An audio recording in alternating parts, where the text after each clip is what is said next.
Amerika sempat terancam gagal bayar hutang adalah bukti kenapa kapitalisme layak disebut suicide ideology. Mari kita beropini mengenai bom hutang Amerika Serikat.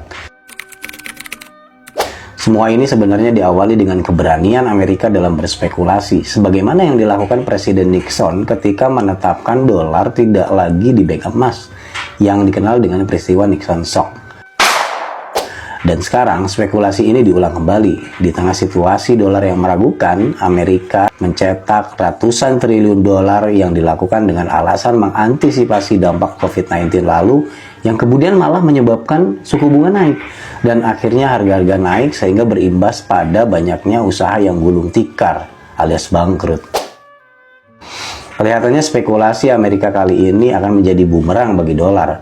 Ditambah isu Rusia yang membackup uang dengan emas, seakan menjadi inspirasi negara-negara BRICS dan akan membuat konstelasi dunia kedepannya semakin menarik.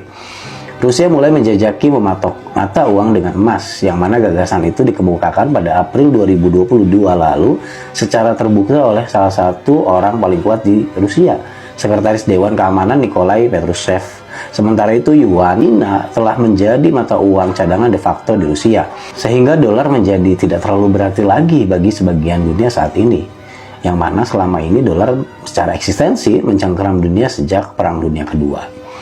Langkah melawan hegemoni dolar ini sebenarnya sudah dilakukan sejak lama, dibuktikan dengan sebuah gerakan pada tahun 2001 diketuai oleh Goldman Sachs dengan membentuk istilah BRICS yang merupakan 5 negara maju dan berkembang.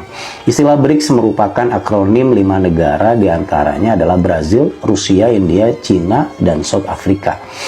Banyak yang memprediksi bahwa masa kejayaan dolar tinggal sesaat lagi, siklus baru akan terjadi. Sebagian berpikir salah satu negara anggota BRICS akan menjadi calon kuat pengganti Amerika sebagai negara superpower. Prediksi ini kurang kuat karena toh mereka masih menggunakan ideologi yang sama, kalau tidak kapitalis ya komunis. Kemudian ada juga yang melihat Arab Saudi akan membawa negara Islam memimpin dunia. Kemungkinan besar disebabkan karena Arab masih memiliki kekuatan cadangan minyak terbesar. Padahal di sisi Arab Saudi sendiri sudah mulai mengantisipasi tidak bertahannya bisnis minyak dengan ngebut di sektor-sektor pariwisata. Yang mana sektor pariwisata ini tentu saja cuannya akan bergantung pada asing. Lagi-lagi mengandalkan asing. Namun prediksi manusia hanyalah prediksi yang didasari asumsi, bukan sebuah janji sang penepat janji. Pada Rasulullah SAW sudah menyampaikan kebenaran mengenai apa yang akan terjadi di akhir zaman. Summa takunu khilafatan ala minhaji nubuwah. Kemudian akan ada kehilafahan yang mengikuti manhaj kenabian. Sebagai seorang muslim, mana yang akan kita ikuti? Prediksi manusia yang didasari asumsi atau janji Allah yang disampaikan melalui Rasulnya? Kebenaran tentang mata uang emas, kebenaran tentang buruknya kapitalis dan komunis, kebenaran tentang bahwa manusia itu nggak akan pernah mampu membuat aturan untuk dirinya sendiri, semakin terlihat gamblang. Tentu saja ini merupakan tanda bagi orang-orang yang berpikir dan mencari kebenaran. Wallahu a'lam bishawab.